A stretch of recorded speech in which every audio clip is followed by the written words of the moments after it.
যে দেশে এখনো কোটি মানুষের জন্য বিশুদ্ধ শৌচাগারের নিশ্চয়তা পুরোপুরি বাস্তবায়িত হয়নি, সেই দেশ থেকেই কিনা উঠছে বাংলাদেশি অনুপ্রবেশ ঠেকাতে সীমান্তে কাঁটাতারের বিশাল প্রকল্পের উচ্চকিত প্রতিশ্রুতি। আর সেই প্রতিশ্রুতির নায়ক ভারতের স্বরাষ্ট্রমন্ত্রী অমিত শাহ, যার ৪৫ দিনের আলটিমেটাম শুনে অনেকেরই মনে পড়েছে বলিউডের কমেডি দৃশ্য, যেখানে বাস্তবতার চেয়ে সংলাপই বেশি জোরালো। পশ্চিমবঙ্গ বিজেপি সরকার গঠন হলে মাত্র ৪৫ দিনের মধ্যে ৬০০ একর জমি নিশ্চিত করে ভারত বাংলাদেশ সীমান্তে বেড়া নির্মাণ শেষ করার ঘোষণা এখন রাজনৈতিক বিতর্কের কেন্দ্রবিন্দুতে। প্রশ্ন উঠছে, এটি কি বাস্তব পরিকল্পনা নাকি নির্বাচনী মঞ্চের নাটকীয়তা?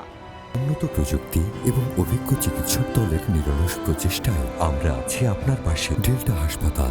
নিরাপত্তা বিশেষজ্ঞরা শুরু থেকেই এই সময়সীমাকে অবাস্তব ও অতিমাত্রায় উচ্চাভিলাষী বলে মন্তব্য করেছেন। বিএসএফ এর সাবেক মহাপরিচালক প্রকাশ সিং স্পষ্টভাবে বলেছেন, শত শত কিলোমিটার সীমান্তে মাত্র ৪৫ দিনে বেড়া নির্মাণ কার্যত অসম্ভব। তার মতে এই ধরনের ঘোষণা রাজনৈতিক বক্তব্য হিসাবেই বেশি গ্রহণযোগ্য।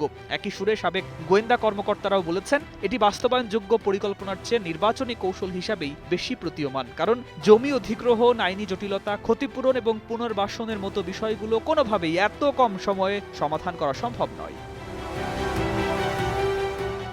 পশ্চিমবঙ্গের নির্বাচনী রাজনীতিতে অনুপ্রবেশ ইস্যু দীর্ঘদিন ধরেই একটি বড় অস্ত্র।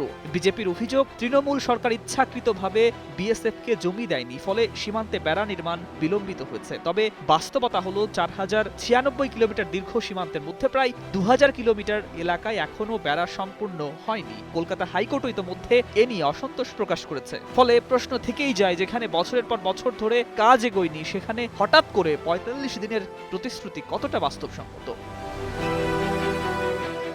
এদিকে নাকি সীমান্তে স্মার্ট প্রযুক্তি ব্যবহারের কথা বলা হচ্ছে। বাংলাদেশি অনুপ্রবেশ ঠেকাতে ভারতের কতই না ভেলকিবাজি। ক্যামেরা, সেন্সর ও লেজার, রাডার নিয়ে নজরদারি চালানোর পরিকল্পনা রয়েছে, কিন্তু এই ব্যবস্থাও এখনো পুরোপুরি বাস্তবায়িত হয়নি।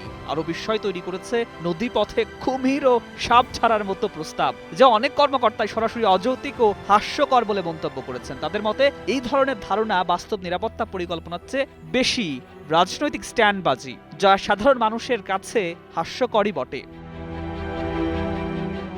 সব মিলিয়ে অমিত শাহের ৪৫ দিনের প্রতিশ্রুতি এখন রাজনৈতিক আলোচনার কেন্দ্রবিন্দুতে। বিশেষজ্ঞদের মতে বেশি প্রাসঙ্গিক। সীমান্ত নিরাপত্তা নিঃসন্দেহে গুরুত্বপূর্ণ, তবে তা নিশ্চিত করতে প্রয়োজন দীর্ঘমেয়াদী কৌশল, কার্যকর প্রশাসনিক সমন্বয় এবং বাস্তবতার নিরিখে সিদ্ধান্ত। অন্যথায় এমন উচ্চকিত ঘোষণা শেষ পর্যন্ত জনমনে কেবলই হাস্যরসের তৈরি করে, যা শোনায় জোরালো কিন্তু বাস্তবতার মাটিতে ধোপে টেকে না।